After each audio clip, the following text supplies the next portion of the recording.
आपका क्वेश्चन है, if the angle of elevation of a cloud from a point 10 metres above a lake is 30 degree and the angle of depression of its reflection in the lake is 60 degree.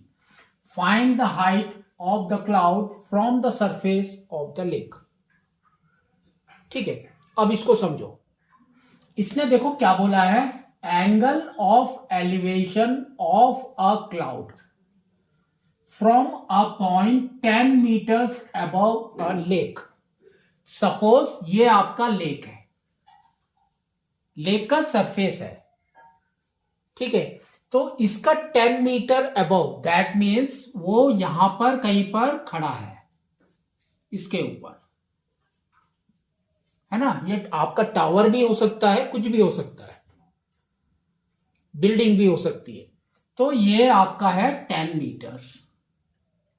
अब यहां से इसने क्या किया, cloud को देखा। तो suppose this is your cloud, ठीक है। तो suppose this is the mid point of that. तो इसने जब इसको देखा, दैट इज योर एलिवेशन, है ना। अब नेक्स्ट देखो क्या करना है हमको, इसको इसके साथ में ज्वाइन कर दो, सरफेस के साथ, सी सरफेस। तो यहां पर हम लिख सकते हैं सी सरफेस।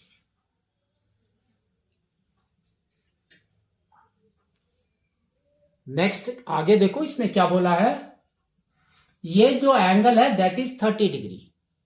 तो 30 डिग्री का मतलब है यहां पर हम क्या करेंगे, एक पैरेलल लाइन बनाएंगे। तो ये आपका 30 डिग्री है।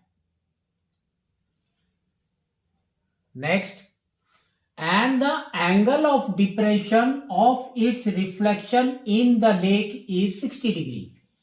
तो इसका रिफ्लेक्शन कहां पर आएगा, यहां पर, है ना, सी के अंदर। तो ये जो एंगल है that is your 60 degree. That means ये 60 डिग्री। तो अब आप क्या करेंगे, इसको ज्वाइन कर दो, ठीक है।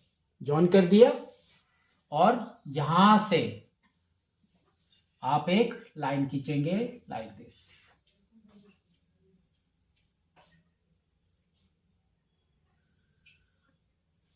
इस तरह से। तो ये देखो ये 60 डिग्री है और ये दोनों पैरेलल हो गए। अभी ये पैरेलल है, इसके पैरेलल में ये है। तो ये आपका 60 डिग्री ये वाला हो गया। अब इसको नेम करो। तो ये आपका हो गया ए, ये आपका बी, ये आपका सी, ये आपका डी, ई, ये एफ, ये जी। एवरी पॉइंट को हमने क्या किया, नेम कर दिया। अब समझो इसको। फिर इसने क्या बोला है, find the height of the cloud from the surface of the lake. तो उसका मतलब कि आपको यहां से लेके यहां तक निकालना है, ये हाइट निकालनी है। तो दिस इज योर एच, ठीक है। अब समझो, ये यहां ये जो है हमारा, जहां ये बिल्डिंग जो है 10 मीटर्स की है, तो उसका मतलब कि बी से सी भी हमारा 10 मीटर्स हो जाएगा। तो इसको हम स्मॉल एच नहीं लेंगे, इसको हम लेंगे टोटल इज कैपिटल एच। तो हाइट क्या हो जाएगी, बाकी बच गया आपका बी ए, इसको आप लेंगे एच। तो now height is equal to 10 plus H metres. तो आपको ये निकालना है। तो इसको समझो, ये जो सरफेस है, सरफेस से ऊपर जितना है, सेम सरफेस के नीचे, क्योंकि वो उसका रिफ्लेक्शन है। तो दैट मीन्स नीचे की तरफ हमारा क्या है, ये है हमारा 10 प्लस एच, है ना।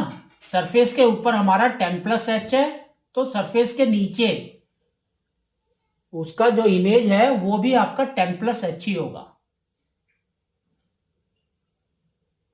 ठीक है ना। तो अगर ये 10+h है तो यहां से लेके यहां तक आपका ये भी 10+h है।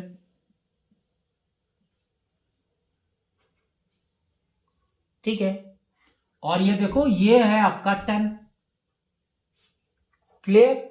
अब हम लेंगे tan 30 डिग्री। सपोज इसको हमने ले लिया d, तो ये भी आपका d है और ये भी आपका d है। तो tan 30 डिग्री फर्स्ट लेना है। तो tan 30 degree is equal to h opposite by adjacent. तो क्या है आपका d। tan 30 हमारा होता है 1/√3 is equal to h by D. ठीक है, तो d आपका देखो क्रॉस मल्टीप्लाई करेंगे तो d आपका क्या हो जाएगा h√3। फिर आपको लेना है tan 60 डिग्री यहां से। तो tan 60 degree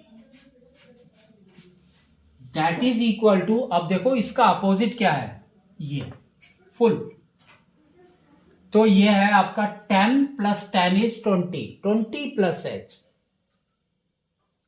20 + h by d। tan 60 कितना होता है √3 is equal to 20 + h by d। d में आप ये वाली वैल्यू डालेंगे h√3। तो देखो क्रॉस मल्टीप्लाई करेंगे तो क्या हो जाएगा, √3 into √3 is 3, 3 into h is 3h is equal to 20 + h। तो h को लेफ्ट में लेकर आ जाओ, तो 3h - h is equal to 20। तो ये हो गया आपका 2h इज इक्वल टू 20। तो h कितना हो गया हमारा 20/2 that is equal to 10 metres. तो हाइट भी हमारी 10 मीटर्स है, दैट मीन्स ये 10 मीटर्स। तो अब आपका हाइट, टोटल हाइट कितना हो जाएगा क्लाउड का, तो अब हम बोल सकते हैं capital H is equal to 10 + 10, है ना, ये है। तो आपका हो गया 10 + 10 that is equal to 20 metres. तो इस तरह से आपको इसको करना है।